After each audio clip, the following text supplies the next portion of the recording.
ഈ മത്തിയുടെ വില കാട്ടി കഴിഞ്ഞാൽ നിങ്ങൾ ഓടും.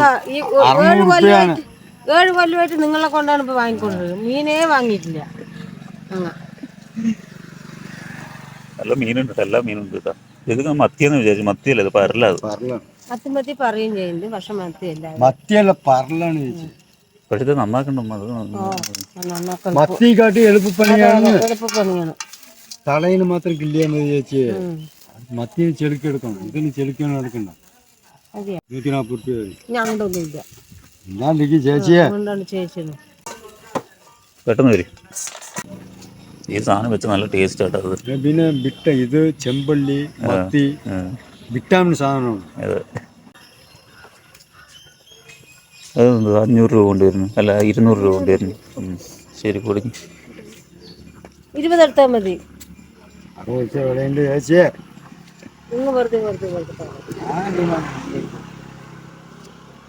കൊടുക്കും, പാവം പോലെ കൊടുക്കും.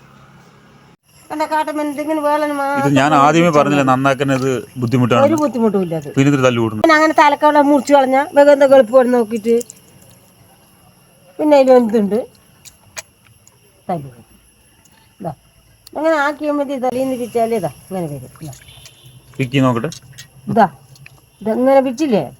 ഇതാ വരുന്നുണ്ടതാ കണ്ടാ? അങ്ങനെയാ പറയുന്നത്. അവനങ്ങനെയാ ജലികടം മുറിയും വെച്ച് തലമുറിയും വെച്ച് പിന്നെ അതിലെന്തുണ്ട് പൊട്ട് കൊണ്ടുണ്ട് മുളകരിയണ്ടേ.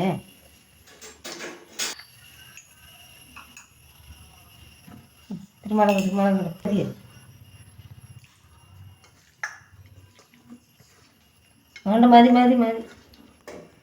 കുറച്ചുകൂടി ഇട്ട് മിക്സ് ചെയ്യണം. മീൻ പോരാന്ന് പറഞ്ഞു. മുളകൊക്കെ അങ്ങ് പിടിക്കട്ടെ അല്ലേ? എണ്ണ പിടിക്കട്ടെ.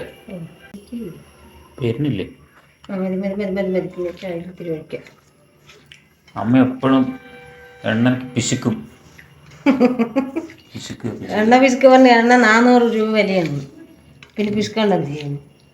ടേസ്റ്റ് വേണ്ടേ? എണ്ണ ഒഴിച്ചാലും ടേസ്റ്റ് ഉണ്ടാവുള്ളൂ. എണ്ണയ്ക്കൊക്കെ ക്ഷാമമുള്ളതുകൊണ്ട് എണ്ണനെ മൊത്തം ചീനിച്ചിട്ട് മൊത്തത്തിലാക്കിയിട്ട് പറഞ്ഞാൽ നമുക്ക് തെങ്ങില്ല. 400 രൂപ വെളിച്ചെണ്ണ, പിന്നെ 500 റുപ്യ കൂലിക്കും പോയിട്ട് എന്ത് അങ്ങനെ ചെയ്യുന്നു? പിശുക്കത്തരം കാണിക്കാണ്ട് കഴിഞ്ഞു പോണ്ടേ? എണ്ണ ഒറ്റിക്കുകയാണത്. ഇങ്ങനെ ആരെങ്കിലും ചെയ്യുന്ന കണ്ടിട്ടുണ്ടോ നിങ്ങള്? നമ്മള് പറഞ്ഞാൽ നമ്മള് കൂലിപ്പണിക്കാരില്ലേ. നല്ല മണം തന്നെ.